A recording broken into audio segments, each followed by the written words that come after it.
Hello friends. दोस्तों, आज इस वीडियो के अंदर हम शुरुआत करने वाले हैं। हमारा पूरा एक नया चैप्टर है। सीए फाइनल लेवल पर हमें डिस्कशन कर रहे हैं एंड यस, सीए फाइनल पर डायरेक्टर्स चैप्टर का हमारा यहाँ पर पूरा डिस्कशन चल रहा है, जिसमें डायरेक्टर्स चैप्टर में टोटल आपके पास में 3 पार्ट्स हैं यहाँ पर 1, 2 एंड 3। फर्स्ट पार्ट यानी कि फर्स्ट चैप्टर जो है वो हम ऑलरेडी डिस्कस करके आ चुके हैं, जहाँ पर अपॉइंटमेंट और क्वालिफिकेशन से रिलेटेड हमने बातें करी थी। नाउ सेकंड चैप्टर हम स्टार्ट करने वाले हैं, जहाँ पर हम अपॉइंटमेंट की बात करेंगे। यस अपॉइंटमेंट की बात करेंगे, बट उनके रेम्यूनरेशन की बात करेंगे। और किन की बात चल रही है? ये बात चल रही है मैनेजरियल पर्सनल। सो मैनेजरियल पर्सनल यानी कि क्या हम KMP बोल सकते हैं, की मैनेजरियल पर्सनल? यस। तो हम क्या करेंगे आज इस वीडियो के अंदर? आज इस वीडियो के अंदर हम KMP की रिलेटेड कुछ डेफिनेशंस को समझेंगे। हम इनके अपॉइंटमेंट से रिलेटेड कुछ सेक्शंस देखेंगे, यानी कि नॉर्मल अपॉइंटमेंट 196 में कैसे होती है, KMP की अपॉइंटमेंट 203 में कैसे होती है, और CS कंपनी सेक्रेटरी जो होता है, जो रिलेटेड इस KMP की डेफिनेशन में आ जाएगा, उनके फंक्शंस क्या क्या होते हैं। इन सब चीज़ों को आज हम कवर करने वाले हैं। तो आइए स्टार्ट करते हैं। Let's start this fresh topic, chapter number 2 directors के साथ में appointment and remuneration of managerial personal.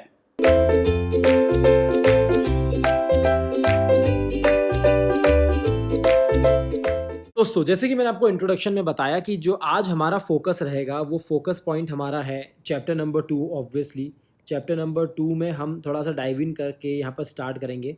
और हमने पहले चैप्टर नंबर 2 का जो टॉपिक है ज़रा उसको ही हम देखते हैं ढंग से, ठीक है। टॉपिक यानी कि टाइटल में यहाँ पर लिख रखा है कि हम अपॉइंटमेंट और रेम्यूनरेशन की बात करेंगे, ठीक है। सो अपॉइंटमेंट एंड रेम्यूनरेशन दो चीज़ें तो हमें देखनी ही है। ऑफ किसकी बात चल रही है? मैनेजरियल पर्सनल की बात चल रही है। मैनेजरियल पर्सनल कौन होते हैं? इसके अंदर KMP की डेफिनेशंस में कौन होते हैं? MD कौन होता है? होल टाइम डायरेक्टर कौन होता है? मैनेजर कौन होता है? ये सब चीज़ें आज हमें इस वीडियो के अंदर समझनी है। सो क्लियरली जो पहली चीज़ हम यहाँ पर डिस्कस करेंगे दैट इज़ डेफिनेशंस की सारी डेफिनेशंस को हम समझेंगे। उसके बाद में अपॉइंटमेंट के सेक्शंस को हम शुरुआत करेंगे जो इस पूरे चैप्टर के अंदर है। तो 196 सबसे बेसिक सेक्शन है जो managing director, whole time director और मैनेजर के अपॉइंटमेंट के बारे में बात करता है, ठीक है। सो उस सेक्शन के अंदर टोटल 5 सब सेक्शन है जो हम आपको जब पढ़ाएंगे तब आपको इसी फ्लो में पढ़ाने वाले हैं। मॉड्यूल में भी इसी फ्लो के अंदर दिया गया है। तो उनकी सिर्फ हेडिंग यानी कि ये जो हमने सिर्फ इंडेक्स बनाया है ये कंट्रोल के लिए बनाया है कि आपको पूरा अच्छा कंट्रोल आ जाए कि what we are going to study in this full lesson. Okay, so basic समझेंगे अपॉइंटमेंट कैसे होता है, कितने टेन्योर के लिए अपॉइंट किया जाता है, एलिजिबिलिटी क्राइटेरिया कंडीशंस क्या क्या होती है, प्रोसीजर क्या है और कितनी टाइम की वैलिडिटी रहती है एक बार अपॉइंटमेंट हो गया है। तो ये सारी बातें 196 के अंदर डिस्कस की जाएगी। देन KMP की मैनेजरियल पर्सन में कौन कौन आता है वो हम ऑलरेडी डेफिनेशन में देख चुके होंगे। तो उनसे रिलेटेड अपॉइंटमेंट में कुछ स्पेशल कंडीशंस है क्या, वो 203 के अंदर डिस्कस की जाएगी।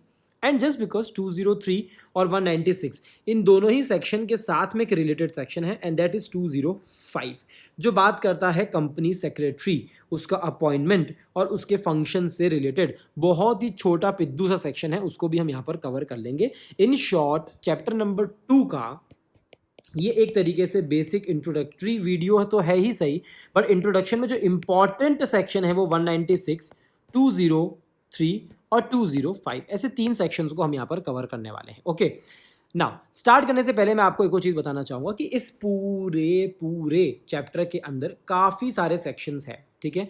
तो थोड़ा सा मैं आपको ओवरव्यू देता हूँ कि इस पूरे चैप्टर में डिवाइडेशन कैसे किया गया है। Let me tell you the number of sections covered in this full chapter and how we are going to study them. आइए, ठीक है। सो इस पूरे चैप्टर के अंदर जो चैप्टर आपके सामने लिखा हुआ है इसमें हम कुछ सेक्शंस को ऐसे डिस्कस करने वाले हैं। 196, 197, 198, 199 मैं पूरा फ्लो लिख रहा हूँ आपके सामने। 200, 201, 202, 203, 204 एंड 205, ठीक है। ये पूरे सेक्शन है जितने हमें इस पूरे चैप्टर में कवर करना है, मतलब that starts from 196 and that's end at 205। Now अब ज़रा मेरी बात ध्यान से सुनिएगा, ठीक है। सो क्या होने वाला है बेसिकली 196 के अंदर आप अपॉइंटमेंट की बात कर रहे हैं, ठीक है। तो किसका अपॉइंटमेंट हो रहा है? तो सर हमको समझ में आ गया कि अपॉइंटमेंट हो रहा है MD का, होल टाइम डायरेक्टर का और मैनेजर का। किस तरीके से होता है उसको यहाँ पर समझाया गया है 196 के अंदर। ओके, सर उसके साथ में आपने यहाँ पर 203 को और 205 को भी यहाँ पर कंपनी सेक्रेटरी, और 203 में क्या है, 203 में हमने समझा है KMP के अपॉइंटमेंट। तो ये 3 सेक्शन तो हम सबसे पहले देखने वाले हैं, ठीक है। सो ये ब्लू कलर का जो आपको दिखेगा ये हमारा पॉइंट नंबर 1 होगा, या फिर एक समझिए कि पहला ब्लॉक हमारा ये होगा। चलिए अब दूसरे ब्लॉक पे आते हैं। दूसरे ब्लॉक में हम बात करेंगे असली हकीकत बात, यानी कि अपॉइंटमेंट की बात तो हमने कर ली, राइट। अपॉइंटमेंट की बात तो हमने कर ली, हमें रेम्यूनरेशन की बात भी तो करनी है। तो आइए रेम्यूनरेशन की बात यहाँ पर कैसे चालू होगी। रेम्यूनरेशन की बात यहाँ पर चालू होगी 197 सेक्शन से। 197 यहाँ पर बात करेगा मैनेजरियल पर्सनल जो है उनका रेम्यूनरेशन कैसे तय किया जाता है, यानी कि एक तरीके से आप बोल सकते हैं कि मैक्सिमम रेम्यूनरेशन अगर डिसाइड किया जाएगा तो 197 के हिसाब से उसको डिसाइड किया जाता है। उस सेक्शन को हेल्प करता है, पता है कौन सा सेक्शन, 198, क्योंकि 198 बोलता है कि नेट प्रॉफिट जो आप कैलकुलेट करते हैं जिसके ऊपर परसेंटेज बेस्ड होता है आपका रेम्यूनरेशन का, वो नेट प्रॉफिट कैसे कैलकुलेट किया जाता है, ठीक है। सो नेट प्रॉफिट कैलकुलेट करने का पूरा सिस्टम, अब इसको हेल्प करता है 198। 198 पता है किसके बारे में बात करता है, ये बात करता है नेट प्रॉफिट के ऊपर। नेट प्रॉफिट क्यों भैया, नेट प्रॉफिट के परसेंटेज पे ही रेम्यूनरेशन को डिसाइड किया जाता है। सो अब ये नेट प्रॉफिट कैसे कैलकुलेट किया जाता है, 198 उसकी हेल्प करता है। छोटा सेक्शन है बट समझना बहुत ज़रूरी है, क्वेश्चन आते हैं इसके साथ में, ठीक है। सो 197 हो गया, 198 हो गया, एंड 200। 200 कुछ ऐसी सिचुएशन के बारे में बात करता है जब कंपनी के पास में या तो लॉस है या कंपनी इनएडिक्वेट प्रॉफिट में है, ठीक है। क्योंकि देखिए दो सिचुएशंस आ सकती है ना हमारे सामने। क्या सिचुएशन आ सकती है कि बॉस यार एक तो प्रॉफिट है कंपनी के पास में, एडिक्वेट प्रॉफिट है, तो वो सारे अपने लोगों को रेम्यूनरेशन दे रहा है अच्छे से, KMPs को, बट हो सकता है प्रॉफिट कम हो, इनएडिक्वेट हो, इतना ना हो कि हम दे पाए, या फिर लॉस हो, तो उस सिचुएशन में क्या होगा। तो 200 को यहाँ पर डिस्कस किया जाएगा, और उसके साथ में इंपॉर्टेंट जो चीज़ है वो है शेड्यूल नंबर 5। शेड्यूल नंबर 5 को यहाँ पर डिस्कस किया जाएगा, ठीक है। सो ये हो गया आपका सेकंड ब्लॉक, वेरी गुड।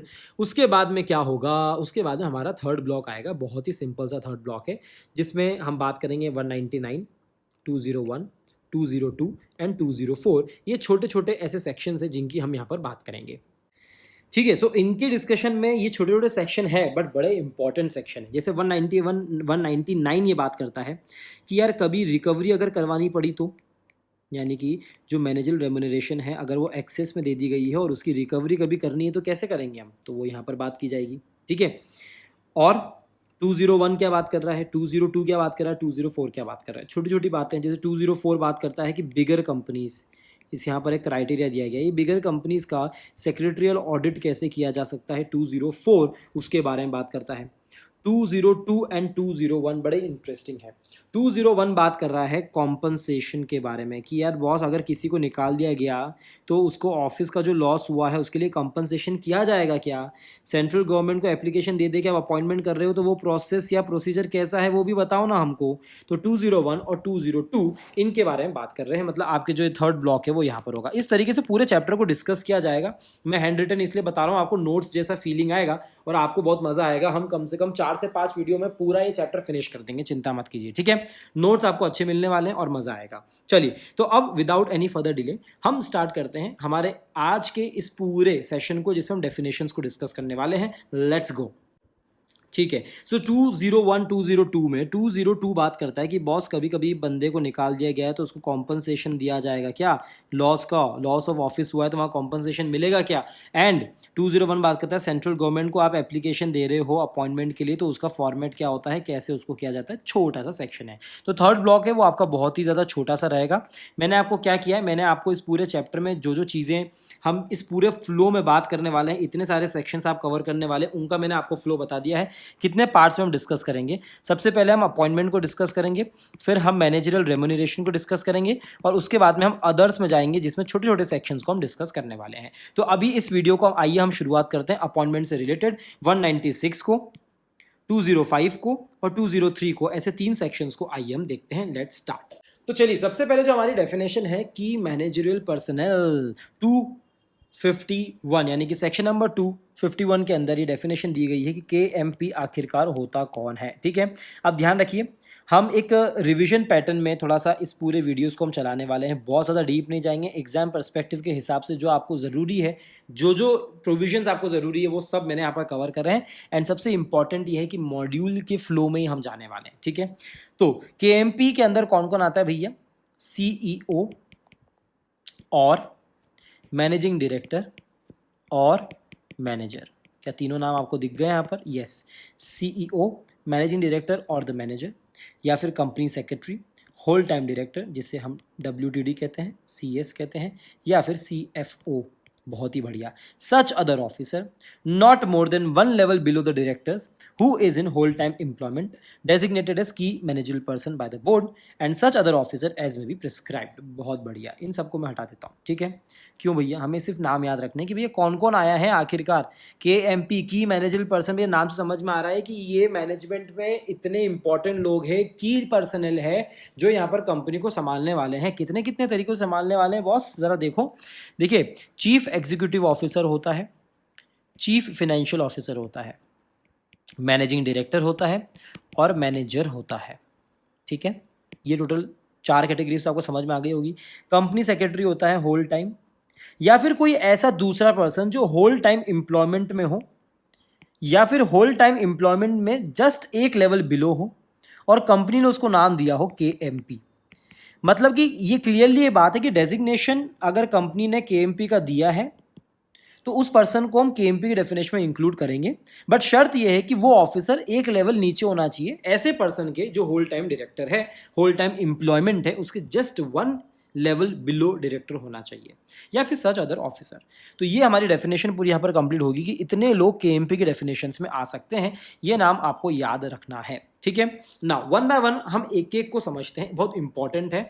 हम समझते हैं मैनेजर को, कि मैनेजर कौन होता है। 251 देखा, अब 253 सेक्शन 2 में 51 क्लॉज, 53 क्लॉज अब हम देखने वाले हैं, ठीक है। आइए, मैनेजर। सर ये मैनेजर वो है क्या? हम देखते हैं कि स्टोर मैनेजर का है। बुलाइए भैया, आपके स्टोर का मैनेजर कौन है? इस फ्लोर का मैनेजर कौन है? इस डिपार्टमेंट का मैनेजर कौन है? क्या ये वही मैनेजर है क्या? तो मैं पहले आपका डाउट क्लियर कर देता हूँ, नो, ये वो मैनेजर नहीं है भैया। मैनेजर की डेफिनेशन समझो, आपको समझ में आएगा, ठीक है। एन इंडिविजुअल, अच्छा तो ये बात तो पक्की होगी कि मैनेजर एक इंडिविजुअल ही होगा, ठीक है। Who subject to the superintendence, control and direction of the board of directors. ओ हो, मतलब सर आप ये कहना चाह रहे हैं कि बोर्ड ऑफ डायरेक्टर है, बोर्ड ऑफ डायरेक्टर के नीचे मैनेजर होता है। जाहिर सी बात है sir, manager board of directors के नीचे होगा, यानी कि बोर्ड ऑफ डायरेक्टर के डायरेक्शन पे, बोर्ड ऑफ डायरेक्टर के कंट्रोल पे और बोर्ड ऑफ डायरेक्टर के सुपरिंटेंडेंस के अंदर मैनेजर काम करता है। तो काम दिया क्या है भैया उसको पूरी कंपनी संभालना है। पूरी कंपनी संभालना है? यस सर, पूरी कंपनी संभालना है। सर क्या लिखा है? Has the management of the whole or substantially the whole of the affairs of a company. Company के अफेयर्स को संभालने वाला ये इंसान है, या तो पूरा या सब्सटेंशियली 80%, 70%, 60% कंपनी को जो संभालता हो, उसके अफेयर्स को जो संभालता हो, वो मैनेजर की डेफिनेशन में आता है। और इसके अंदर किसको इंक्लूड किया जाता है? It includes a director or any other person occupying the position of a manager by whatever name called, whether under a contract or service or not। देखिए, मैंने आपको कहा था ऊपर डेजिग्नेशन की हमने पहली बात करी थी। डेजिग्नेशन इतनी इंपॉर्टेंट नहीं है। डेजिग्नेशन दे दी हो, चलो, और किसी पर्सन को किसी भी नाम से अपॉइंट किया हो, बट उसका काम ये है, मतलब हम नाम पे इतना इंपॉर्टेंस नहीं देंगे जितना हम काम पे देंगे। काम क्या है भैया? अफेयर्स ऑफ द कंपनी को संभाल रहा है, सब्सटेंशियली या फिर होल, ठीक है। And includes a director, director भी हो सकता है। इसका मतलब सर डायरेक्टर भी हो सकता है क्या? Manager could be a director as well. यही तो कुछ कंक्लूजन्स हमको ड्रॉ कर रहे हैं। आ जाओ, some important conclusion from the definition. A person appointed as manager to head one of the sections of the company. जैसे कि मैंने आपको कहा था भैया, मार्केटिंग डिपार्टमेंट का मैनेजर कौन है? क्या उसको मैनेजर बोला गया है क्या यहाँ पर? नहीं, हम पूरी कंपनी के अफेयर्स को यहाँ पर जो संभाल रहा है उसको हम बोल रहे हैं मैनेजर। सिर्फ डिपार्टमेंट की हम बात नहीं कर रहे हैं, ठीक है। इंपॉर्टेंट पॉइंट था, वो मैंने आपको यहाँ पर कंक्लूजन्स में रखा है। दूसरा point, it's not necessary that a manager should also be a director. उन्होंने क्या बोला है? Include the director. यार एक डायरेक्टर भी हो सकता है, बट जरूरी नहीं है कि वो डायरेक्टर ही होना चाहिए एक मैनेजर। दो there is no restriction in designating a director as manager of the company. मतलब कि बोर्ड ऑफ डायरेक्टर्स के अंदर, अगर हम रियल लाइफ में बात करें, होता है ऐसा, बोर्ड ऑफ डायरेक्टर्स के अंदर अगर 6 लोग हैं, उसमें से किसी एक पर्सन को यहाँ पर अपॉइंट किया जाता है as a manager of the company. तो डायरेक्टर भी हो सकता है, कोई दिक्कत की बात नहीं है। और क्या है भैया conclusions? A company can't appoint, ओ हो, ध्यान से सुनिएगा, a company can not appoint both MD and manager at the same time. However, it shall be apt if a person is designated as a managing director instead of manager. अच्छा, अब मैं जो दूसरी लाइन है ना उसको थोड़ा सा मैं क्रॉस कर देता हूँ यहाँ पर, क्योंकि वो हम ऑलरेडी डिस्कस करके आए क्या कि भैया डेजिग्नेशन से हमको मतलब नहीं है. आप एक बंदे को आपने अपॉइंट किया अफेयर्स ऑफ द कंपनी संभालने के लिए. अब आप उसको मैनेजिंग डायरेक्टर बोलो या आप उसको मैनेजर बोलो, हमें उससे कोई फर्क नहीं पड़ता है, ठीक है. पर एक मैनेजिंग डायरेक्टर भी रख लिया और साथ में एक मैनेजर भी रख लिया, कैसे हो सकता है यार? मतलब एक ही काम के लिए दो दो लोग क्यों रख रहे हो? दो दो लोग एक दूसरे के साथ में कैसे काम करेंगे? ओवरलैपिंग होगा, यहाँ पर डेलीगेशन प्रॉपर नहीं होगा, कंट्रोल प्रॉपर नहीं होगा. मैनेजिंग डायरेक्टर का भी यही काम है, मैनेजर का भी यही काम है. तो दो टर्मिनोलॉजीज बनाई गई है, डेजिग्नेशंस बनाए गए हैं, दोनों का काम एक ही है, हम आगे समझने वाले हैं. तो या तो एमडी या फिर मैनेजर, कोई एक आदमी रखो यार. अच्छा, नाम कुछ भी बोलो, काम उसका क्या है? अफेयर्स ऑफ द कंपनी को संभालना, ठीक है. तो सिंपल सी बात है कि दोनों में से कोई एक हो सकता है, दोनों एक साथ नहीं हो सकते हैं. I think we are loud and clear in this situation. And the last conclusion is only one manager can be appointed. आप एक मैनेजर को अपॉइंट करिए, कोई दिक्कत की बात नहीं है. मैनेजर अगर आप रख रहे हैं तो वो एक होगा. क्या एमडी के केस में भी ऐसा ही है क्या? नहीं.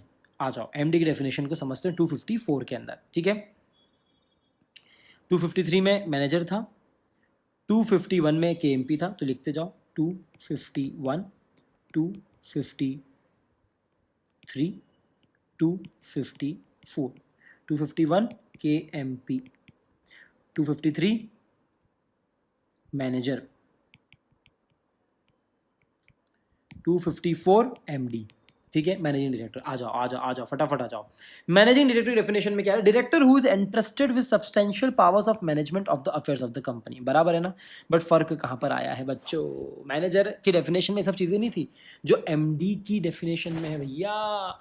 एमडी की डेफिनेशन में उन्होंने क्या बोला है कि उसको भी सब्सटेंशियल पावर्स दी गई है मैनेजमेंट की, कि भैया आप अफेयर्स ऑफ कंपनी को संभालो.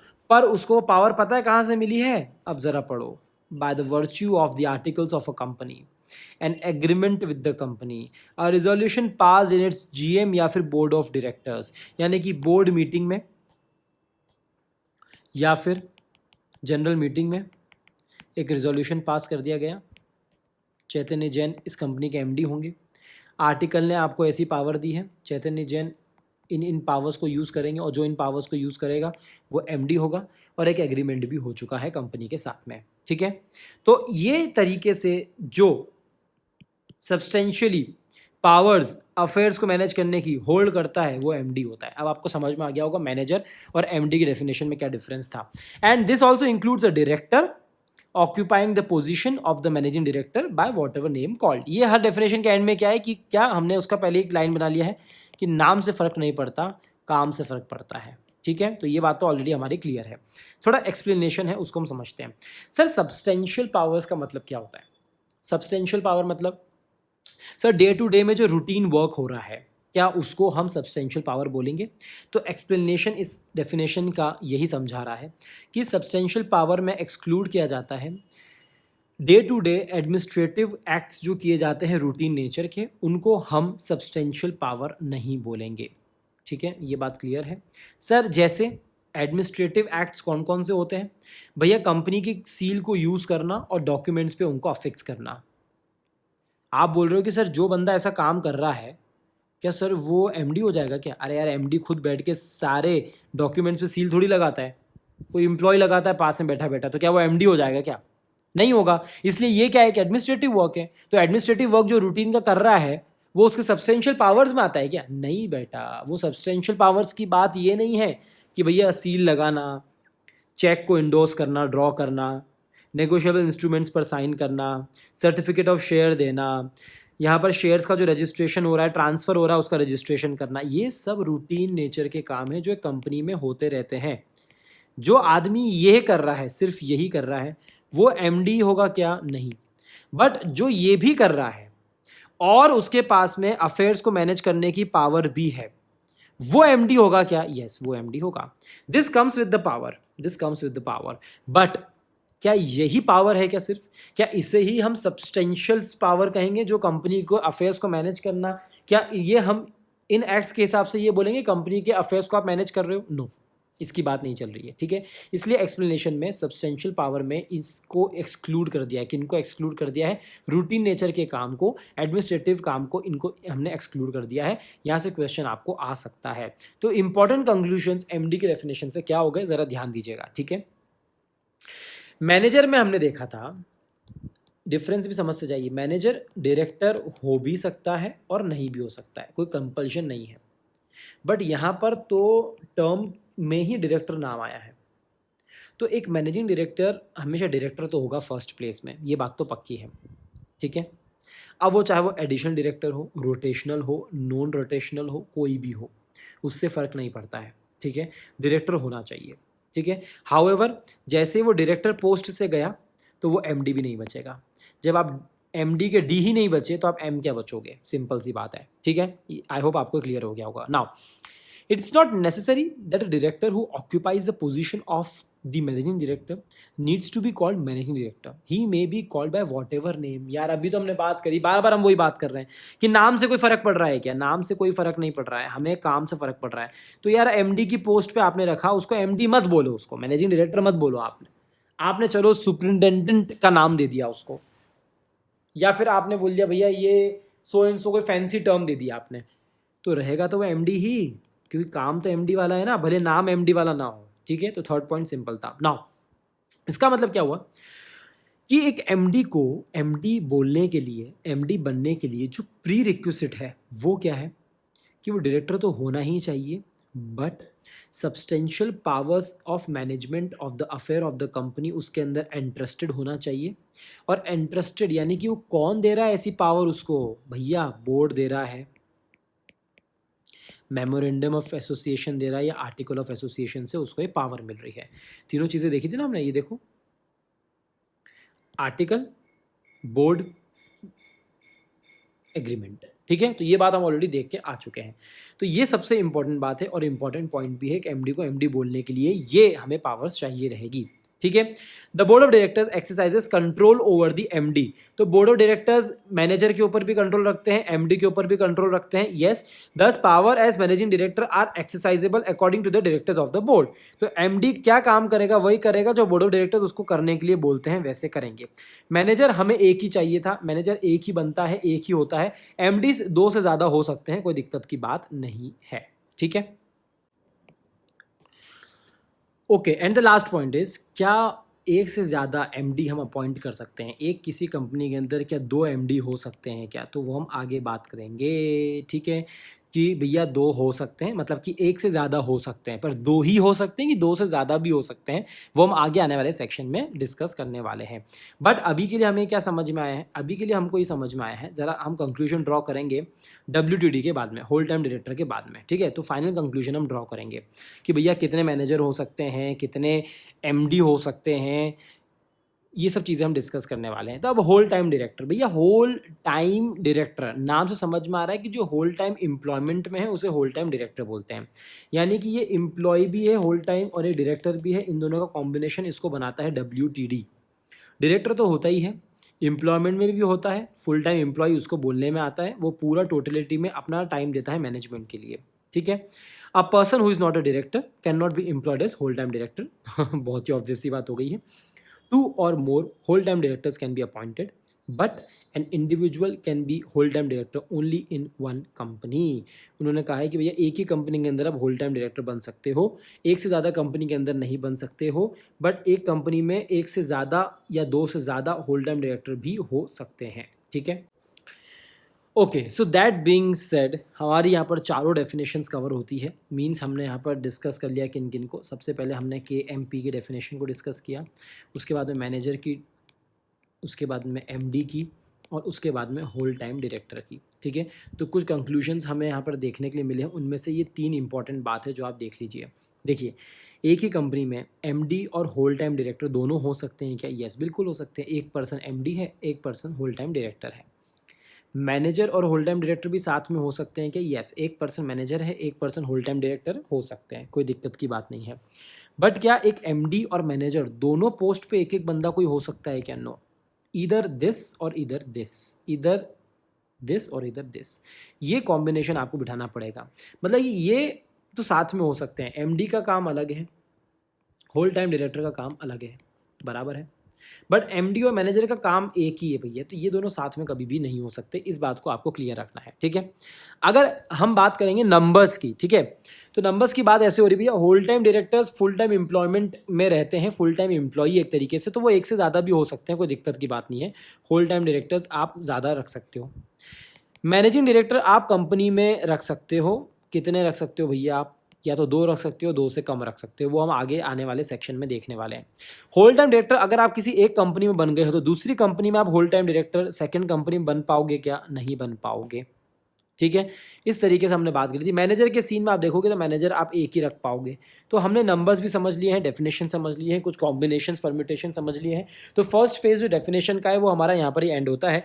अब हम स्टार्ट करेंगे इनके अपॉइंटमेंट को लेकर कि सेक्शन 196 क्या बोलता है भैया, इनका अपॉइंटमेंट कैसे किया जाएगा। तो जो चीज़ मैंने ऊपर आपको बताई है ना, वही सबसेक्शन नंबर 1 के अंदर डिस्कस की गई है। A company shall not appoint or employ a MD and a manager at the same time.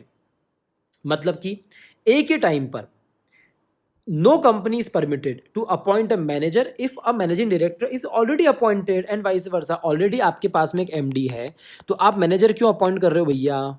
मत करो ना, in vice versa. However there can be both MD and WTD in a company. So क्या जो मैंने अभी आपको बात बताई कि भैया एमडी और डब्ल्यूटीडी एक साथ हो सकते हैं, यस, और ये कभी भी नहीं हो सकता है, ऐसा कौन बोल रहा है? सेक्शन 196 का सबसेक्शन नंबर 1 बोल रहा है। That is loud and clear, और ये हमारा फर्स्ट सबसेक्शन भी इसी वजह से कवर हो जाता है। आइए दूसरी बात, अब करते हैं टेन्योर की बात कि भैया ये लोग, यानी कि ये लोग क्यों बोल रहा हूं मैं, एमडी, डब्ल्यूटीडी और मैनेजर तीनों के लिए यही सेक्शन चल रहा है भैया। जो भी सब सेक्शन इन तीनों के ऊपर अप्लाई हो रहे हैं तो जरा ध्यान से देना। No company shall appoint or reappoint any person as its MD, WTD or manager for a term exceeding 5 years at a time. 5 साल, 5 साल मैक्सिमम एक बार के लिए अपॉइंट करोगे, उससे ज़्यादा आप नहीं कर सकते इन तीनों लोगों को। रीअपॉइंटमेंट कर सकते हो क्या? यस सर, रीअपॉइंटमेंट हो सकता है, बट सिर्फ आखिरी साल में हो सकता है। इसका मतलब सर थोड़ा सा एग्जाम्पल दे दीजिए ना सर। लो बच्चों, एग्जाम्पल लो। 2012 में अपॉइंट किया गया 13, 14, 15 और 16, 1, 2, 3, 4, 5, 5 ईयर्स तक उसका टेन्योर रहेगा। 2016 में उसका टेन्योर खत्म होगा एमडी का। तो आप इसको वापस से रीअपॉइंट करना चाहते हो तो क्या आप यहाँ पर 2013 में फिर से रिजोल्यूशन पास करके उसका रीअपॉइंटमेंट तय कर सकते हो क्या? नहीं कर सकते। आप सिर्फ और सिर्फ रीअपॉइंटमेंट कब हो सकता है? शैल बी मेड, नो लिखा है पहले, ठीक है। So no reappointment shall be made earlier than 1 year before the expiry of his term, यानी कि लास्ट ईयर में 2016 के अंदर ही उसका रीअपॉइंटमेंट होगा, उससे पहले उसका रीअपॉइंटमेंट नहीं हो सकता है फर्दर पीरियड के लिए, ठीक है। So no person can be appointed for life time. अगर आपको क्वेश्चन ऐसा आ गया कि भैया एक कंपनी ने, एक प्राइवेट लिमिटेड कंपनी ने, प्राइवेट और पब्लिक को भैया कोई यहाँ पर किसी को भी यहाँ पर रिलैक्सेशन नहीं दिया गया है, ठीक है। सो एग्जांपल दिया गया, प्राइवेट कंपनी ने किसी पर्सन को लाइफ टाइम के लिए एमडी बना दिया है, पॉसिबल है क्या? Not possible bro. 5 साल रीअपॉइंट करना है, आखिरी साल के अंदर रीअपॉइंट कर लो, बट 5 साल का टेन्योर रहेगा। सब सेक्शन नंबर 2 कवर होता है मेरे बच्चों।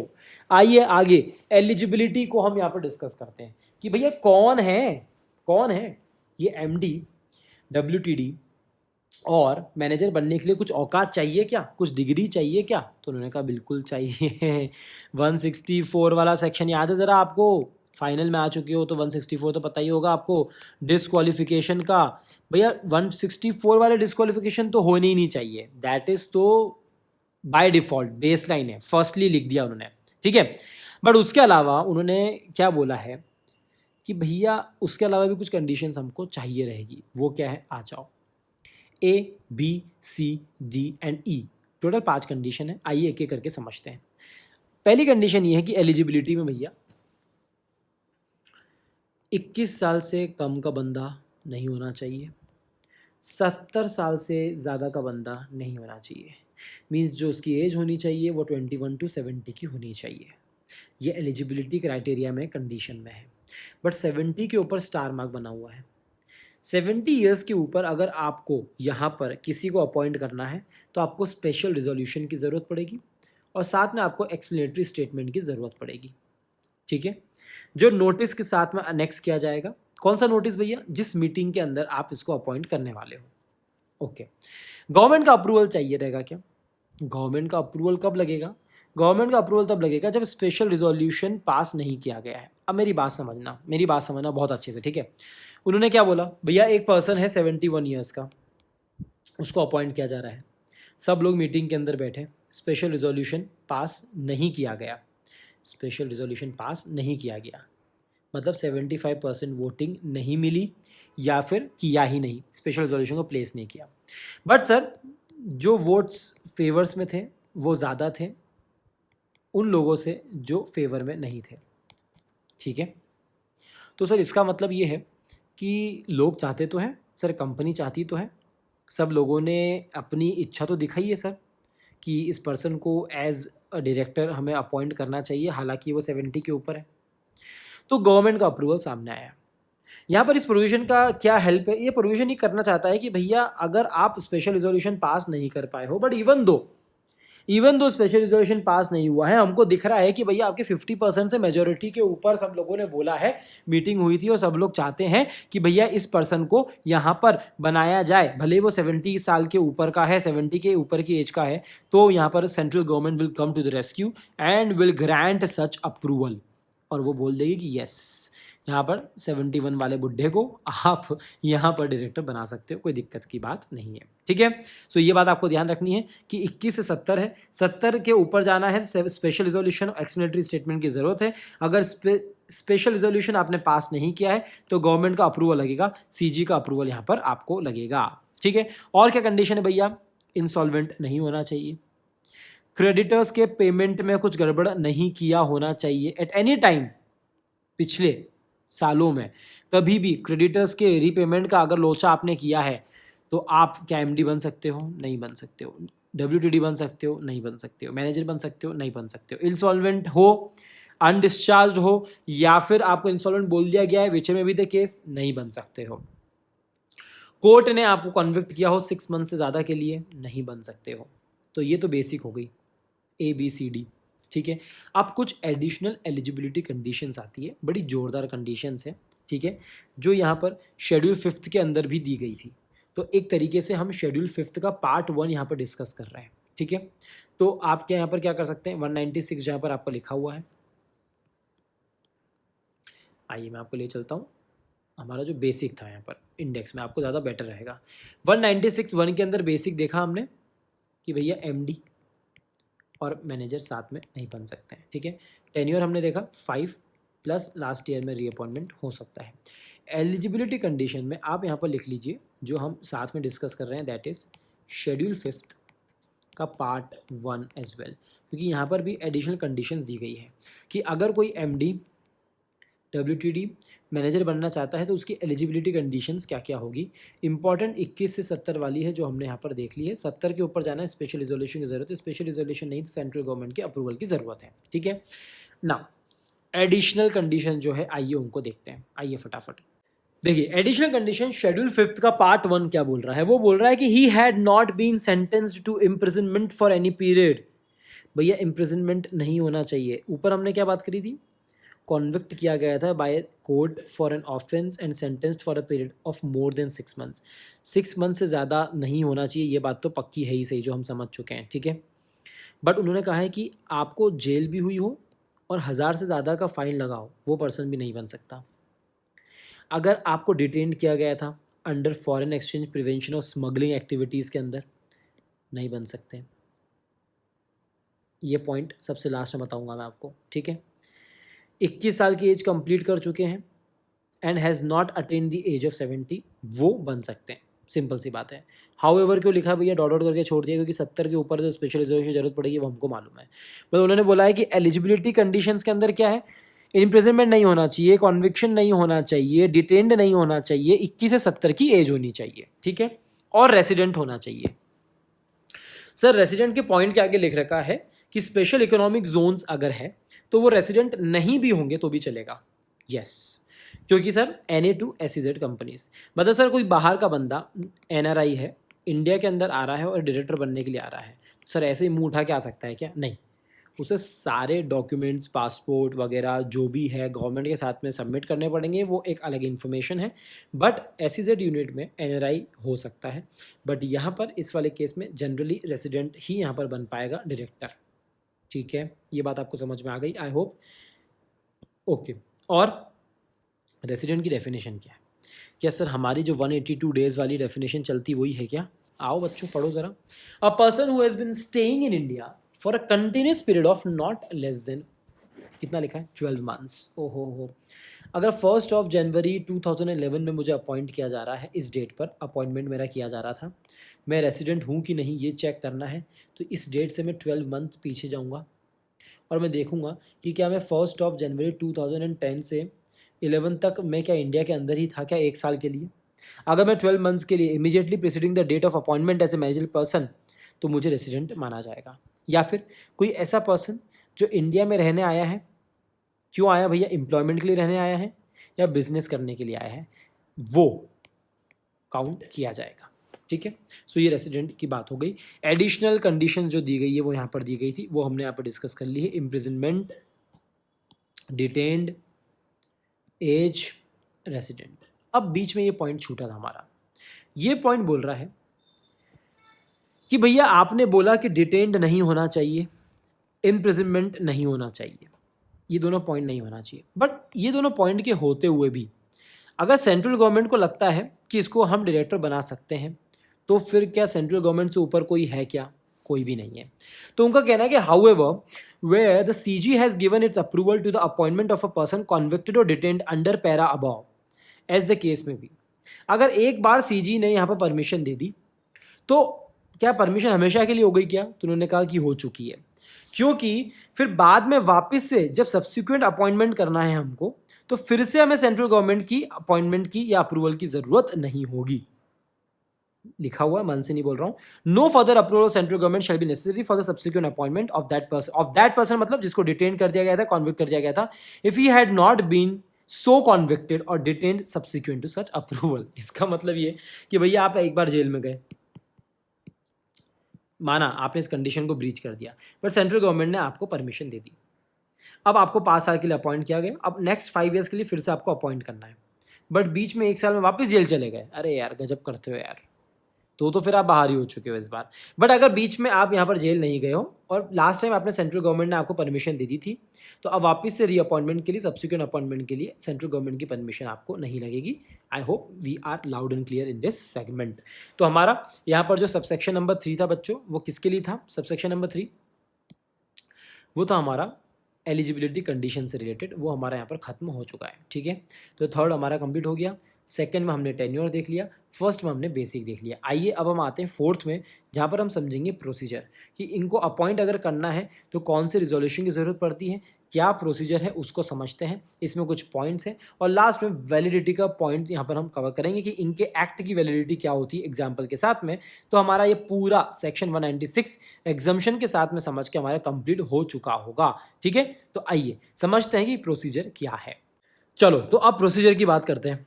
सर हमको एक MD को अपॉइंट करना है, हमको सर होल टाइम डायरेक्टर भी चाहिए, और हमको सर एक मैनेजर की ज़रूरत है। दोनों साथ में कभी हो पाएंगे क्या? नहीं हो पाएंगे, या तो मैनेजर या फिर MD, ये बात हमको पता है। ठीक है सर, तो सर हम क्या कर सकते हैं, इनका अपॉइंटमेंट कैसे किया जाएगा? तो इनको संभालने वाला ना, अप्रूवल करने वाला पता है कौन है? बोर्ड है। बट बोर्ड को हमेशा ये अकेले पावर नहीं दी गई है। बोर्ड को बोला है कि भैया यस अप्रूवल आप करोगे, बट साथ में शेयर होल्डर्स भी देखेंगे कि भैया अप्रूवल हो रहा है कि नहीं हो रहा है। अब स्टार्टिंग उन्होंने कैसे करी भैया? Subject to the provisions of section 197 and schedule 5th। भैया शेड्यूल 5th और 197 मैनेजर रेम्यूनरेशन की बात करते हैं, ये बात हमको पता है। उनको ध्यान में रखते हुए यहाँ पर इस प्रोसीजर को समझा जा रहा है कि भैया बोर्ड अप्रूवल करेगी मीटिंग के अंदर, पॉइंट नंबर 1, और सर एंड लिखा हुआ है बीच में, मतलब कि सर शेयर होल्डर्स का अप्रूवल भी चाहिए रहेगा, रिजोल्यूशन जनरल मीटिंग के अंदर होगा। तो अगर एक बोर्ड मीटिंग के अंदर किसी पर्सन का नाम यहाँ पर बता दिया गया है, भैया अंबानी साहब यहाँ पर एमडी बनेंगे, तो अगली जो हमारी नेक्स्ट जीएम होगी, जनरल मीटिंग होगी, वहाँ पर रिजोल्यूशन पास करके शेयर होल्डर्स का भी हमको यहाँ पर क्या चाहिए, हमको यहाँ पर अप्रूवल चाहिए रहेगा। तो चाहे एमडी हो, होल टाइम डायरेक्टर हो, मैनेजर हो, किसी को भी अपॉइंट करना हो, टर्म्स एंड कंडीशन तो यस, रेम्यूनरेशन यस, ये सब चीज़ें लिखी जाती है नोटिस के अंदर। मतलब सर जिस बोर्ड मीटिंग के अंदर अपॉइंट किया जा रहा है उसका नोटिस निकाला जाएगा, उस नोटिस के अंदर टर्म्स एंड कंडीशन मेंशन की जाएगी, उस नोटिस के अंदर सर रेम्यूनरेशन की डिटेल्स भी दी जाएगी। यस सर, बिल्कुल यार, शेयर होल्डर्स को पता होना चाहिए ना यार, क्या चल रहा है क्या नहीं चल रहा है, बराबर है। तो वो सब चीज़ें यहाँ पर होगी और पहले बोर्ड ऑफ डायरेक्टर्स अप्रूव करेंगे, फिर शेयर होल्डर्स का अप्रूवल भी हमको चाहिए रहेगा। नाउ सर क्या सेंट्रल गवर्नमेंट का अप्रूवल भी चाहिए क्या? अब आ जाओ भैया, सेंट्रल गवर्नमेंट का अप्रूवल क्यों चाहिए? हाँ भैया, तो अप्रूवल सेंट्रल गवर्नमेंट का चाहिए रहेगा। कब चाहिए रहेगा सेंट्रल गवर्नमेंट? भैया स्पेशल रिजोल्यूशन से तो काम हो रहा था हमारा, बराबर है। तो सर स्पेशल रिजोल्यूशन से काम चलेगा, सेंट्रल गवर्नमेंट की परमिशन यहाँ पर लगेगी। उन्होंने बोला कि अगर आप शेड्यूल 5 पार्ट 1, ओहो शेड्यूल 5 पार्ट 1, सर थोड़ा ऊपर आइए, ऊपर आइए, ऊपर आइए sir. Additional eligibility conditions for appointment schedule 5 part 1। मतलब सर जो एडिशनल यहाँ पर जितने पॉइंट्स हमने पढ़े थे, ये सारे पॉइंट्स सर इनमें अगर कोई भी गड़बड़ होती है और इनके वेरिएंस में अगर हम जाते हैं तो सेंट्रल गवर्नमेंट की परमिशन हमको चाहिए रहेगी, ये हम पहले ही पढ़ के आ चुके हैं। यस, तो सेंट्रल गवर्नमेंट की परमिशन हमको कब चाहिए रहेगी भैया? स्पेशल रिजोल्यूशन पास करना चाहिए था, स्पेशल रिजोल्यूशन पास नहीं किया, 70 साल से ऊपर के आदमी को आप यहाँ पर एमडी अपॉइंट कर रहे हो, सेंट्रल गवर्नमेंट से परमिशन लेके कर सकते हो क्या? बिल्कुल कर सकते हैं। तो सर वहाँ पर जो सेंट्रल गवर्नमेंट को एप्लीकेशन दी जाएगी वो अप्रूवल के लिए वो किस में दी जाएगी? तो वो कह रहे हैं भैया application for seeking approval from the central government shall be made with in 90 days of such appointment in form MR2। MR2 managerial remuneration वाला चैप्टर चल रहा है, तो MR2 के अंदर आप सेंट्रल गवर्नमेंट को एप्लीकेशन दे रहे हो 90 days के अंदर। एक रिटर्न भरा जा रहा है किसी को भी अपॉइंट करने के बाद में MR1 के अंदर, और वो MR1 कितने दिन में जाना चाहिए? 60 days के अंदर। तो अगर शेड्यूल 5 के पार्ट 1 की एलिजिबिलिटी वाली कंडीशंस को आपने अगर यहाँ पर गलत करा है या वेरिएंस पे है और आपने ऐसे पर्सन को अपॉइंट किया है, तो आपको सेंट्रल गवर्नमेंट की परमिशन चाहिए रहेगी। और किन केसेस में चाहिए रहेगी हम ऊपर आके देख के आ चुके हैं। एक तो एज वाले फैक्टर में चाहिए रहेगी, बराबर है। एक हमको चाहिए रहेगी कि उसको डिटेन कर लिया गया था या फिर वो कॉन्विक्टेड था, तो भी सेंट्रल गवर्नमेंट ने उसकी परमिशन दे दी है, तो सेंट्रल गवर्नमेंट का अप्रूवल हमको लेना पड़ा होगा 90 days के अंदर अंदर MR2 के अंदर। एक रिटर्न भरा जाएगा, फाइल किया जाएगा 60 days के अंदर अंदर, ठीक है। और कुछ इंक्लूजन्स हमको करने पड़ेंगे डिस्क्लोजर नोटिस के अंदर, वो मैं आपको बता चुका हूँ, जैसे टर्म्स एंड कंडीशन है, रेम्यूनरेशन की डिटेल है, वो सब आपको वहाँ पर देनी पड़ेगी। सो ये पूरा प्रोसीजर है। प्रोसीजर के अंदर टोटल 4 सबसेक्शन थे, वो हमने यहाँ पर पॉइंट डिस्कस कर लिया है। मतलब 4th सबसेक्शन के अंदर 4 पॉइंट थे, वो हमने यहाँ पर डिस्कस कर लिए हैं। अब 5th सबसेक्शन है, जो लास्ट सबसेक्शन है, सेक्शन 196 का, आइए उसको यहाँ पर देख लेते हैं। 196 का 5th कह रहा है वैलिडिटी ऑफ एक्ट्स। सर आपने बोला कि पहले बोर्ड अप्रूव करेगा, फिर GM अप्रूव करेगा। सर सीन ये है कि बोर्ड ने अप्रूव कर दिया और GM ने मना कर दिया, यहाँ पर रिजोल्यूशन पास नहीं किया गया। और जब बोर्ड ने अप्रूव किया उसके बाद में इस दरमियान बीच में उसने कोई एक्ट किया, अब उस एक्ट के लिए कौन वैलिड होगा? क्या वो वैलिड होगा? यस और नो? आंसर है यस, आंसर है yes, it shall be deemed to be valid. Valid होगा भैया वो। एग्जाम्पल देख लो, आओ 20 मई 2019 को बोर्ड मीटिंग हुई, 17 जून 2019 को जनरल मीटिंग होनी थी। 17 जून को मीटिंग हुई, उससे पहले उस बंदे ने 3 जून को, जरा टाइमलाइन बना लो, 20, 17 जून, इसके बीच में कांड हो गया 3 जून। भैया यहाँ पर बोर्ड की मीटिंग हुई, यहाँ पर GM होनी थी, इस दिन पर उसने एक एग्रीमेंट साइन कर लिया किसी कंपनी के साथ में। जनरल मीटिंग हेल्ड हुई 17 को, और क्या हुआ भैया? Did not approve. Executed agreement जो इस तारीख को हुआ है, क्या वैलिड है? यस, एग्रीमेंट वैलिड है। क्यों वैलिड है? क्योंकि भैया भले ही बोर्ड ने अप्रूवल दे दिया था ना, जनरल मीटिंग में नहीं हुआ तो क्या हुआ? आपने बोर्ड के अप्रूवल पे अगर कुछ काम कर लिया है तो उसको वैलिड माना जाएगा, वैलिड माना जाएगा। इसलिए इस सेक्शन को इंपॉर्टेंट बोला जाता है, सेक्शन नंबर 5 को, सब सेक्शन, ठीक है। सो 196 हमारा यहाँ पर एंड होता है। एग्जम्पशंस कुछ ज़रूर है, और एग्जम्पशन हम शुरुआत से देखते आ रहे हैं कि एग्जम्पशन हमेशा यहाँ पर पूरे चैप्टर में गवर्नमेंट कंपनीज को ही दिया गया है, ओके।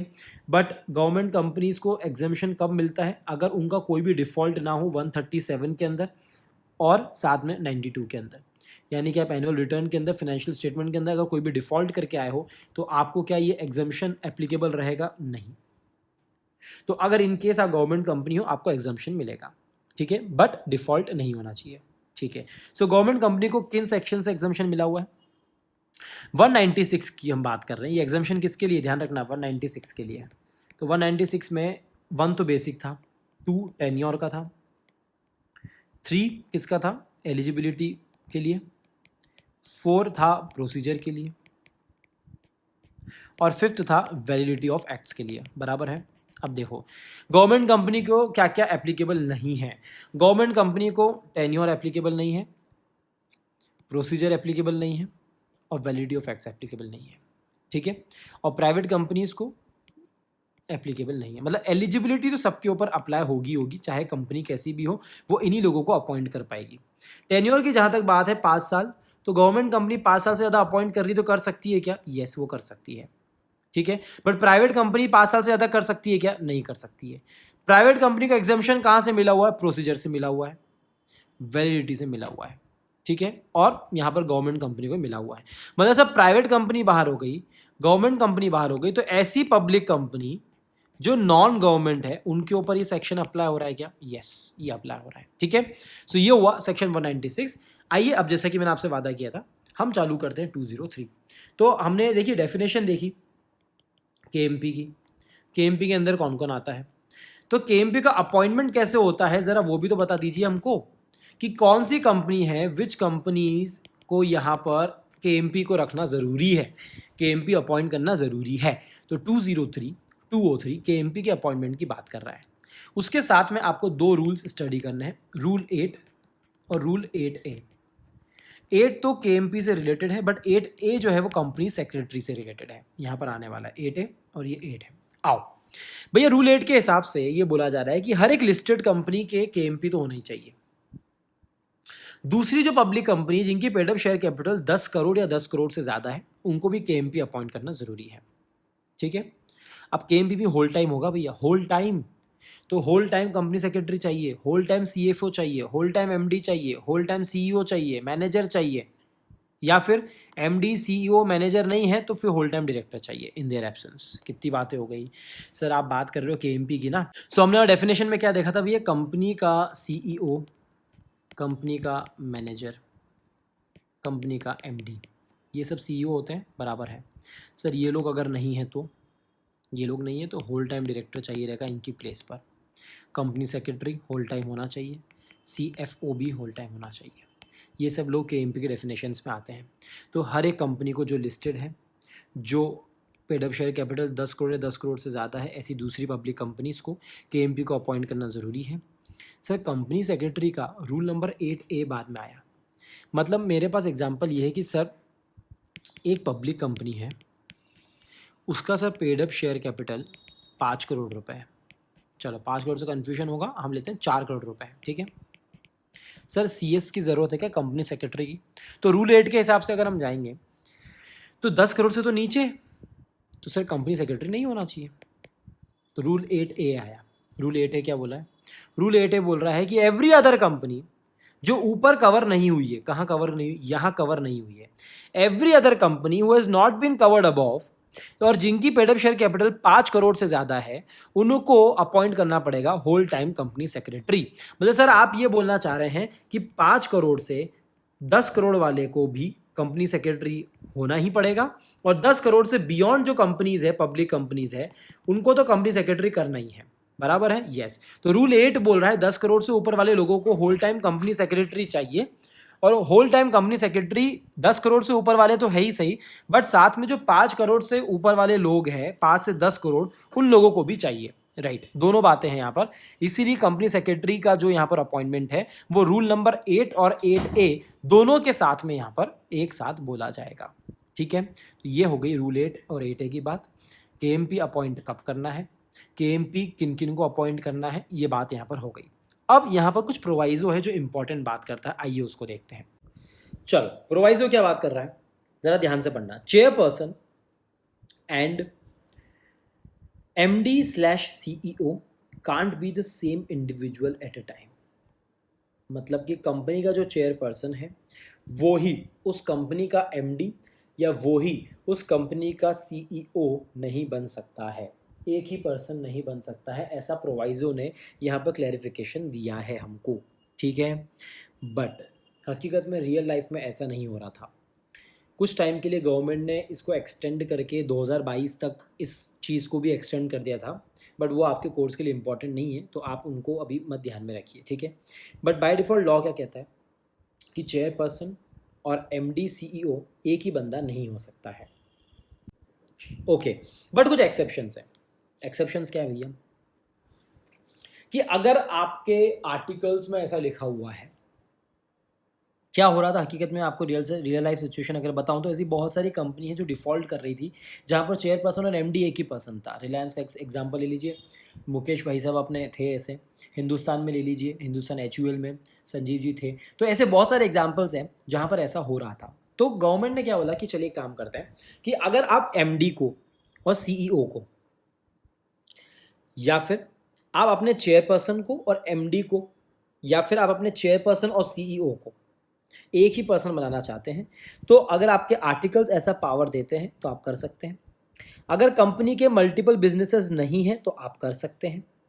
और अगर आपके कंपनी के मल्टीपल बिजनेसेस हैं और आपने हर बिजनेस के लिए अलग अलग CEO बना रखा है और आप नोटिफाइड पब्लिक कंपनी के केस में आते हो, थोड़ी खिचड़ी हो गई, आई नो, थोड़ा कोई बात नहीं, वापस पीछे आइए, इन सबको हटाते हैं। देखिए हम क्या बात कर रहे हैं, हम कोशिश ये कर रहे हैं कि कंपनी का MD और CEO और चेयरपर्सन एक ही पर्सन नहीं होना चाहिए, ठीक है।